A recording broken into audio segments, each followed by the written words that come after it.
Vivi Loves Science, Sink or Float by Kimberly, Derting, Shelley Johans.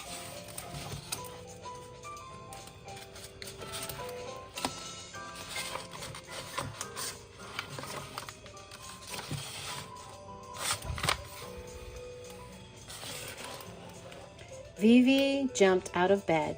She fed her goldfish. Bubbles. "I am going to the aquarium today," Vivi said to Bubbles. "I will see lots of fish, but you'll always be my favorite." The school bus dropped everyone off at the aquarium. "Let's go learn about different marine animals," said Miss Gusto, Vivi's science teacher. "Do fish get sunburned? Why do fish float? Do all fish need gills? Is a seahorse a fish? What is the smallest fish? Can starfish swim? Is an electric eel really electric? Do flying fish really fly?" Vivi loved marine biology. She could not wait to meet the marine biologists at the aquarium. Vivi had a list of questions ready. First, the class touched the stingrays. Vivi was surprised to feel the rough texture of their skin. So the skin is rough. Next, the class observed the sea lions. Vivi didn't know sea lions could swim so fast. Then they visited the sea turtles. One turtle was at least 75 years old. The class gathered at the tropical tank. The tank was filled with fish and marine animals in all shapes, sizes, and colors. A group of bright blue fish swirled by. "Look, they are in school too," said Vivi. "That is a school of blue tangs." See? When there are a group of fish, we call school. A school of what? A school of blue tangs, said Miss Cousteau. "Let's see if we can identify some of the other sea creatures." "I see an octopus," Graham said. "There is a clownfish," Vivi said. "They hide in sea anemone." Right there. There's the clownfish. "Wow, that hammerhead shark is huge," Graham said. "Sharks don't have to hide from anything," Vivi said. Graham pointed at a fish resting in the sand. "Is there something wrong with that one?" he asked. "No, that's a flounder," Miss Cousteau said. "Aren't fish supposed to swim?" asked Graham. "A flounder is a species of flat fish. It's very flat," said Miss Cousteau. "It can swim, but it likes to sink into the sand and hide." "What makes a fish sink or float?" asked Vivi. "Good question," Miss Cousteau said. "Let's ask Dr. Fisher." She smiled at the scientists who had joined them at the tank. "Dr. Fisher is a marine biologist," said Miss Cousteau. "She studies the ocean and everything that lives in it." This was exactly what Vivi had been waiting for.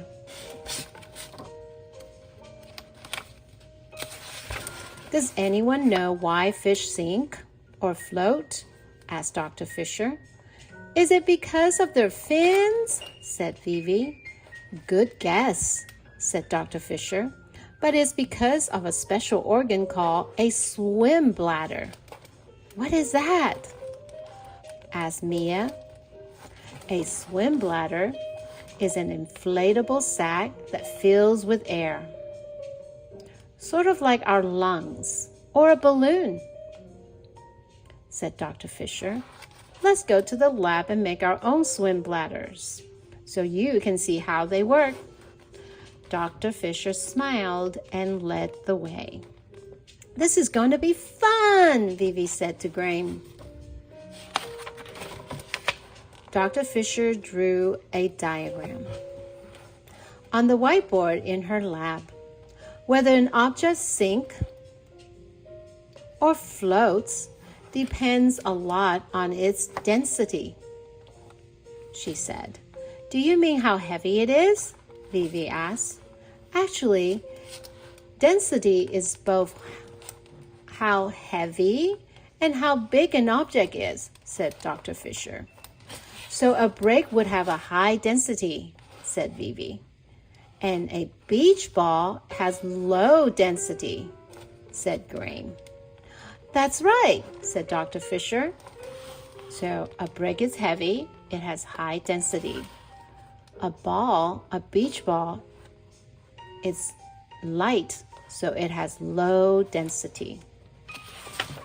The swim bladder helps a fish change its density, said Dr. Fisher, which helps it sink or float, said Vivi. Dr. Fisher nodded. Exactly. Let's see how it works. Dr. Fisher handed out the worksheets for the experiment. Use the materials at your station, she said. Let's investigate. Let's find out. Vivi and her team followed the lab instruction. Vivi pushed one end of a long plastic tube through the opening of the balloon. Graham taped it up tight. Mia put the balloon into a glass bottle. Benji taped the tube to the bottom opening. What do you think will happen when you put your bottle in the water? Asked Dr. Fisher. Will it sink or float? The glass feels heavy, so I bet it will sink, said Mia. Vivi put their bottle into the tub. The bottle filled with water and sank to the bottom. Does anyone know why the bottle sank? Asked Dr. Fisher. Because our balloon is empty, Vivi said. Good observation, said Dr. Fisher. The bottle filled with water when you put it into the tub. It was too dense to float, said Graham. You got it, said Dr. Fisher. What do you think will happen if we inflate the balloon? Said Dr. Fisher. Let's find out, Graham said. Benji blew into the tube. That's how you inflate the balloon. Air filled the balloon. As the balloon grew, the bottle rose to the surface. It's floating, said Graham. That's because the air in the balloon is much lighter than the water, said Dr. Fisher. So the bottle is not as dense anymore, said Vivi. Let's deflate the balloon and see what happens, Graham said. Benji uncovered the tube and the air started to escape. The bottle began to fill with water and become heavier. Look, it is sinking again, said Vivi. Can you see how this activity mimics a fish? It means it copies a fish, Dr. Fisher asked. Now it looks like a flounder, said Graham. I get it, Vivi said. The bottle is our fish, and the balloon is its swim bladder, Benji said, which helps it sink or float. I wonder if all fish have swim bladders, Vivi said. Actually, shark and some stingrays don't have swim bladder. Shark and stingrays, they don't have swim bladders. Some of them don't, said Dr. Fisher. It's a good question. You would make a great marine biologist. Vivi smiled. I have more questions, she said. Let's hear them, said Dr. Fisher. Vivi read her list of questions. Dr. Fisher answered them one by one. I had no idea fish were so amazing, Graham said. They are not, Vivi said. They're fantastic. Instead of saying fantastic, she said fantastic. Do fish get sunburned? Yes. Why do fish float? Because of swim bladder. Do all fish need gills? Yes. Is a seahorse a fish? Yes. What is the smallest fish? Dwarf minnow. Can starfish swim? No, they glide. Is an electric eel really electric? Yes. Do flying fish really fly? Sort of. They also glide.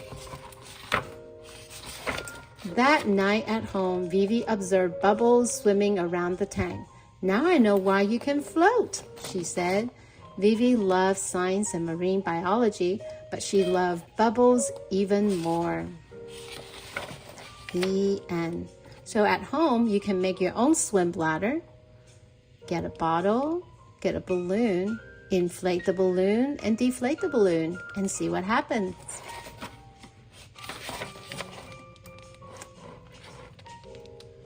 The end.